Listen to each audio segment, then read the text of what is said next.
Derek Owusu. Yes. You well? Yes, good, thanks. Good, man. Not too bad. Good. We're here to talk about a few things. Let's kick off with your book. That reminds me, the first book published on Stormzy's imprint, Murky Books, and recently longlisted for the Desmond Elliott Prize. Talk to me. I mean, the book is described as a novel in verse that explores identity, belonging, your own experience of growing up in foster care, and your mental breakdown last year. Explain a little bit about it. I don't want to put words into your mouth other than what I've been sent over. Yeah. So basically, it was something that I was working on, not necessarily with the intention to publish it. And yeah, about it's almost 3 years ago now, I think. I had a mental breakdown and I was diagnosed with borderline personality disorder. And while I was in, it's called like a recovery house, like a mental health facility. So while I was in there, I was writing a lot, not necessarily to kind of vent or anything, but just because there was not a lot to do in there as well. And I wasn't too keen on people coming to visit me because I was a little bit embarrassed by the fact that I was in there in the first place. And yeah, I just started writing. I created the character of Kay for That Reminds Me, and I wanted to write something that would make sense of somebody having a mental breakdown. So I put Kay through a series of events that I personally thought would lead to somebody having a mental breakdown. And I wrote in fragments of memory. One, because I felt like the best way to get to know somebody, a character, is always through recollection. When you're talking to someone and you want them to get to know you, you always tell them about things that have happened to you. You always access in memory in order for someone to get to know you, because your memories make up the person you are. So I thought, okay, that makes sense to write this in fragments of memory, and that's why I did it like that. And also other little things that I was thinking about, like the fact you remember some things in first person, remember something in third person. Some memories may not even be real. You think you're remembering something, but that never actually happened. Your mind can create memories, false memories, and things like that just really, really interested me. Or the fact that we remember really, really mundane things, and you just wonder, why do I remember this? Like, this doesn't mean anything. But there is a meaning layered into the memory, mixed in with it, or even a particular emotion that you're oppressing with a memory slapped on top of it. Because I remember while I was in the recovery house as well, when I was writing about memories, I read a book called The Uncanny by Sigmund Freud, and he writes about things called screen memories, which can sometimes be two memories overlapping with each other because they're trying to press down an emotion, something you're trying to repress because maybe it's been too traumatic or something. So I try to put all of those elements in the book. And yeah, and that was that. And, I working at Penguin, I met the editor of Murky Books, and, we were friends, we were just chopping it up, and then it just came about that I told him I was writing this thing. And then he introduced me to Stormzy's manager, Akuya. I sent her some of the verses that I was writing because I wanted her to get a sense of my writing style, because at the time they wanted me to write something else, a book called Teaching My Brother to Read, which is a non-fiction book. So I just sent her some verses so she could get a taste of my style. And when I met up with her, she was just kind of like, I want to publish the poetry stuff that you're sending me. And I was like, well, Murky Books in-house want me to write this Teaching My Brother to Read. And she was like, okay, I'll sort it out. And then after that, she just came back and said, we'll offer you a 2-book deal. We want to publish That Reminds Me, and then we'll publish Teach My Brother to Read later. And I was like, wow, okay, cool. But yeah, and that's how it all came about. And, it's been great. The reception's been good. People have been very supportive. And then obviously getting longlisted for the Desmond Elliott, that was amazing. That's good. It's I don't want to feel like other people's opinions make or break whether I will continue writing or not. But awards like the Desmond Elliott really give new writers the opportunity to carry on writing. One, because of course the monetary gain, which then you can, there's more security, because trying to be a writer, you know, there's not a lot of money in it unless you're like J.K. Rowling or something. So the money that you can win from awards is very important to help you continue. But also the prestige that you get from the award then speaks to publishers. So it might be easier to get another book deal. Because that was one of my biggest fears, writing a book and then, okay, get some good reviews, but then I'm never giving another book deal again because it hasn't sold thousands and thousands of copies. And not many books do sell thousands and thousands of copies. So you see a lot of writers who come out, publish a really good book, then you don't hear from them anymore. And it's a really sad state of affairs, especially if you're Black working class, especially if you're Black male working class. There's not a lot of us in the game. There's not a lot of us writing or even being published. So I'm really trying to do anything I can to stay in the game. Do you understand what I'm saying? No, totally. You touch on, obviously, the mental breakdown being in the recovery house as a catalyst for writing the book. I really want to touch on being in foster care as well, and the whole theme of identity and belonging that you touch on in the book. What inspired you to go and delve into that side of you? I think because I'd never read anything like that before, where you just read about an ordinary Black British man going into foster care and his experiences in there. Even though so many of us have been through that experience, not a lot of us talk about it. I also wanted to, encourage conversation and dialogue. It's interesting because it just happens when I wrote the book thinking that I haven't seen anything like this. Then, Farming, the movie came out. Then the Last Tree movie came out. And then LMCC wrote a book on foster care. And I was like, damn, like we must have all had this same idea exactly the same time or something. But yeah, I really wanted to explore that. And I also wanted to write a character that was very similar to my foster mom in order to kind of immortalize her in my writing. Because one thing that's happened to me as I've grown older is that I forget more and more about her. And it feels like a betrayal. It feels like I'm betraying her in some way. So it was important for me to create a character like her in my book. Have you read Lem Cisse's book, My Name Is Why? I have, yeah, I have. What did you make? I mean, I spoke to him yesterday, actually, ironically enough, but on his birthday.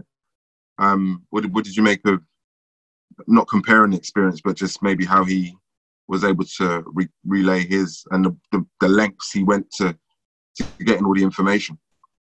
Yeah, it's a tough read, and it really shows you how, I think corrupt is the best word, how corrupt the foster care system used to be. I'm not too sure how it is today, but it was ridiculous. The fact his files were sealed off to him for so long. Yeah, I think Lem Cisse's book is a very good. It's a very good documentation, of course, and that's how he's written it. He didn't write this in order for it to be like a character study, where you really get into the mind of Norman. Do you know what I mean? But as a document, it's absolutely excellent. The structure is amazing as well. Yeah, but I think, and also another key difference is that he went through the foster care system, whereas people who are like farmed and stuff, West African mothers, usually mothers, were going to private foster care, so there was no social services involved at all. It was literally just them trusting another person who was usually white, middle class, from a village in some place, trusting them with their children. They were paying them straight into their bank account. What would it mean to win the Desmond Elliott Prize? You've already touched on the fact that you don't need the validation. I get that, but I just more the personal value. What would it mean for you, and just in terms of your own journey so far? Yeah, just touch on that. It's not that I don't need the validation. I just don't want to be hung up in that, because then, it's like other people take control of my writing, and I don't want to feel like that. But of course, being recognized by your peers, it's amazing. it would be amazing that I would be able to relax and feel like, damn, I can actually like write now, really try and make a career out of this. And it will also make me feel like, okay, these stories from Black British men, working class Black British men, these stories are actually resonating with some people now.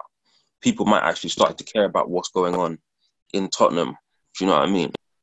Which I feel like is the most important, because I always say I write these books because I want to document the lives of ordinary guys in ends. That's one reason why I do it. I want to also get them reading or give them stuff that they can relate to.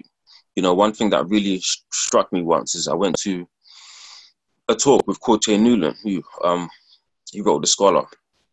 I think it was like the 20th anniversary or something, I think. And he said he went into a prison once and he was talking about The Scholar, talking about what he writes about.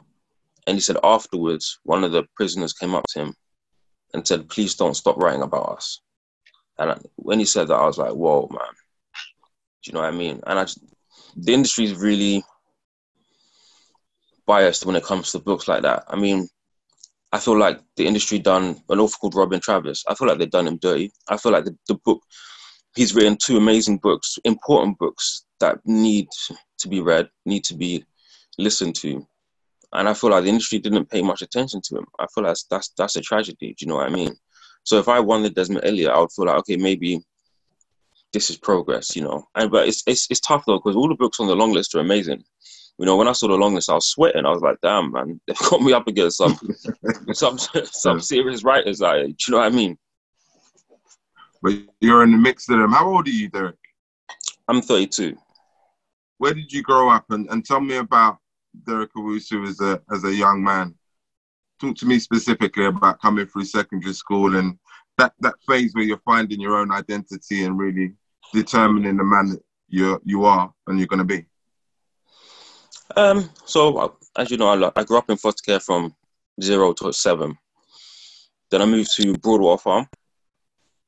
Went to school in Broadwater Farm, and the kind of person I was in primary, going into secondary, and further, was that I felt like I was always trying to fit in somewhere. I lived in my head a lot. I think even at the age of 11, I had borderline personality disorder, so my behavior was very odd. I always just thought I was odd. I used to say to my mum all the time, I really feel strange all the time. I feel, you know, and that was reflected in my interactions with people and things like that. So, you know, but I had friends. I didn't have like loads of friends or really, really tight friends, but I had enough people around me, enough guys around me. And yeah, I mean, I wouldn't say that I had a happy childhood. I think I had a childhood that was up and down. There was highs and lows. You know, one of the biggest highs in my childhood, my life, was when my little brother was born. That was amazing for me. That I got to look after him and I got to spend time with him. That was really cool. And I wasn't really keen on school either. So I hated primary school. I hated secondary school. I didn't want to go uni when I finished. I just hated anything study. I just hated it. So it's such a juxtaposition, because now I'm obsessed with literature, obsessed with reading. Back then, you couldn't get me to read a book. Even if it was 50 pages, I wouldn't read it, because I just thought that reading was just study. Like, they're tricking us. They're making us think it's for pleasure, but it's not. It's work, it's hard work. And I always thought I was stupid when I was younger. I always thought I didn't have the brains to read a book or to do anything.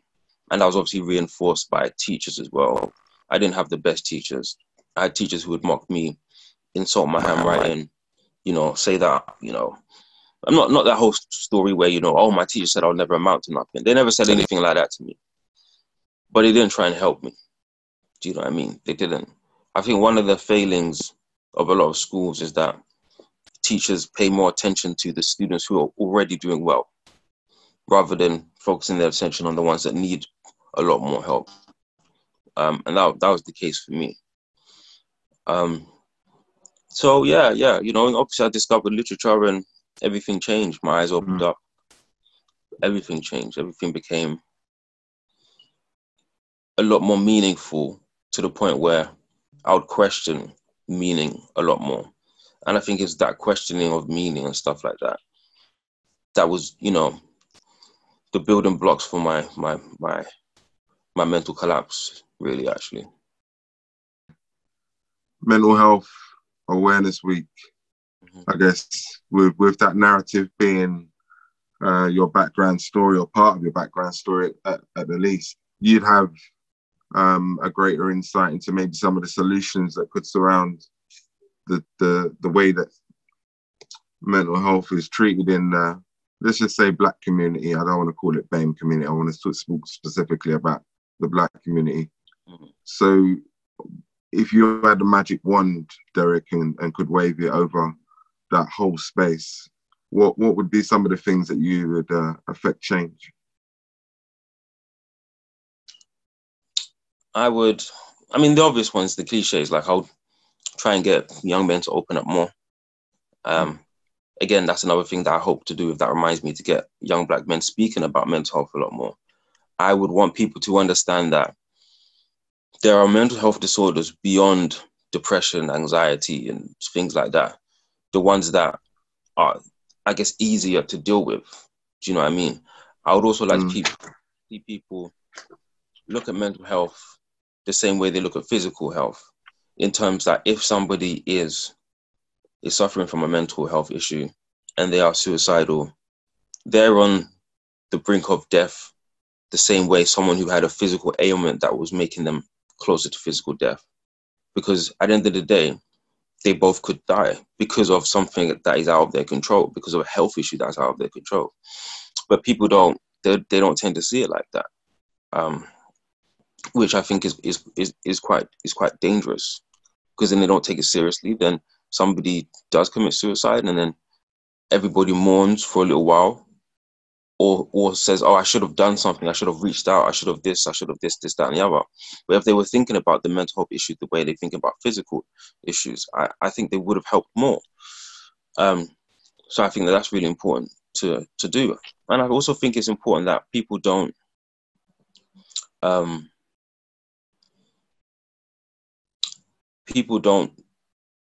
pretend that they understand. I think that's dangerous. I think because when you tell someone who's going through something, I understand what you're going through, I get it, blah, blah, it's usually that they're saying it from a distance. They're saying it because the person's mental health issue doesn't affect them directly. As soon as it does start to affect them directly, it's almost like they forget that the person has this mental health issue. And then they start saying, well, you're doing this, that, and the other, or it's affecting me like this. And they center themselves. They center themselves even after they said they understood and they get it. If they did get it, they would be able to take a step back and be like, okay, I know this person properly, and I know this is not their behavior. But people fail to do that. I think they're doing I think that's a massive problem as well. And I also think we need to confront the ugly side of mental health issues, which is not easy at all. It's not an easy thing to talk about. But if someone has cancer, for instance, and they start talking to you about the chemo, what the chemo is doing to their body, how it makes them feel, all of the other the symptoms of the cancer itself, I think a lot more people will be willing to sit down and listen to that, rather than they would someone describing how they almost killed themselves. I think, yeah, it's important that we do look at it like this is a real sickness. This is what's happening. This person is not doing this because they really, really want to do it. Like they made their mind up to do it. No, it's not. It's not that at all. This is all about a chemical imbalance. Let me try and close the show then, because I really want to get your opinions on a few different things before we end. I was going to ask you about this first, but I'll do it last. I was going to ask you about, any tips for writers and people finding it difficult to muster that creativity in this period of time, especially during this lockdown quarantine period, or if you feel it would have that effect on people, you might feel the opposite. But before we get to that, I want to talk to you about culturally specific care. So where mental health is concerned, do you think the space, the industry could deal with a shot of culturally specific care? in terms of tackling some of the issues that particularly pertain to Black people? Yeah, I think so. I think because there are particular sets of instances that can really mess with somebody's mental health, that, you know, things that specifically affect Black people, like, you know, microaggressions, overt racism, things like that. Little things like that, they have an effect on mental health. So of course you need to take a cultural approach, and also as well, you know, in our families, who we're living with and stuff like that, our parents, a lot of West African families, a lot of West Indian families, their approach to raising children is usually based on how they were raised back home. So I think it's a problem because you're applying those standards of discipline to somebody who's living in a completely different cultural environment. I think that has a really big impact on mental health as well. And also it's just about how do our parents understand, grasp what it is we're going through. You know, like, for example, in Ghana, the language we speak, Tree, there's no word to describe borderline personality or any kind of mental health issue. It's almost like we, you know, of course, I'm not like a fluent speaker, but it's almost like we only have one word for mental health issues, which is it literally means you're mad. Do you know what I mean? So it's kind of like, how do you relay that to them? Because obviously they can speak the language, but my mum, for example, she thinks in Tree. That's her first language. That's the language of her mind. So if she can't take the word borderline personality disorder and think about it in Tree, she's not going to understand what's going on.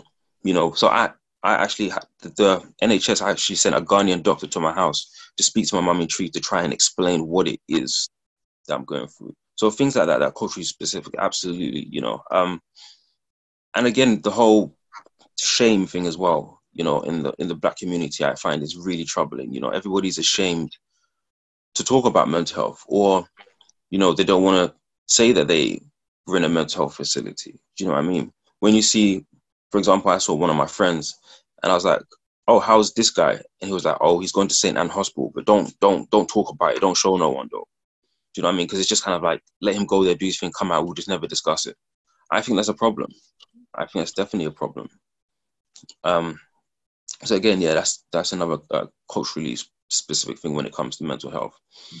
So I think the question is, how do we talk? How do we talk about it in a way that's engaging? How do we not just go and sit on panels and talk about the issues of the Black community when 75% of the audience is white and they don't really care what you're saying. They don't understand where you're coming from. Do you know what I mean? It's like, how do we get into the communities and really talk about it in a way that's not condescending, not boring for them to hear? Do you know what I mean? And yeah, that's another aspiration that I have for this book. If it manages to get out there and do well or something, I would love if this was taught in schools, like you know, schools with a majority of Black students who can read it and then kind of say, oh right, like he's actually writing about this in this way, so it's okay to talk about it. I would love for that to happen as well. Do you know what I mean? So to my other question then, to wrap up this interview, if how have you found the lockdown? Have you found it difficult to be creative, and what advice would you give to aspiring writers who might not be finding their mojo at the moment and trying to muster it somewhere? For me personally, it's been difficult. I haven't really been able to write because I usually do all my writing outside. I struggle to write in my own house. So that's been tough. But I've speaking to some other writers. I know what they've done is that they've turned places in their house into like a serious writing room with no distractions. Like they just go in, close the door or whatever, and just do what they're doing. Or they just spend this time to read a lot as well, because I don't personally believe that you can write well or write interestingly unless you're reading. So being at home, this is the perfect time to start reading.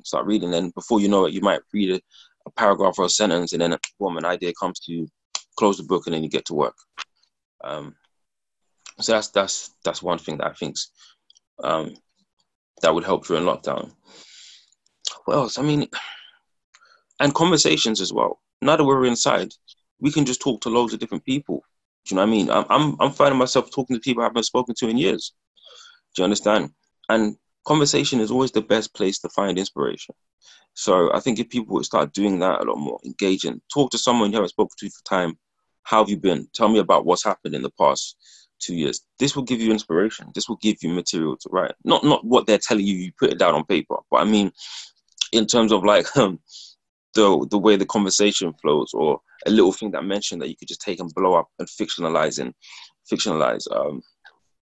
So yeah, those are the tips that I would say. You know, because obviously it's quite different for me. Derek Owusu, thanks for your time. Your book, That Reminds Me, has been longlisted for a Desmond Elliott Prize. Winner gets 10 grand and a shed load of recognition. Good luck in your endeavour to land that prize, and with all your future works. If you need us to get on board and help promote and have another conversation, we're right here. So let us know. Awesome. Thanks a lot, man. Thanks for talking.